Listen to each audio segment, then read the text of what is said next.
This song features 4 chords, starting with F sharp minor, F sharp, A, C sharp, then D major, D, F sharp, A,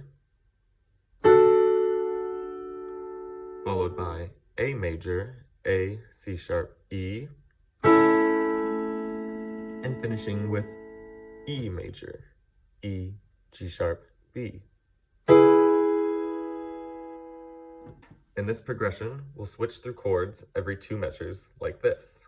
1, 2, 3. Begin on F sharp for 2 measures, then to D for 2 measures, then A for 2 measures, then E for 2 measures.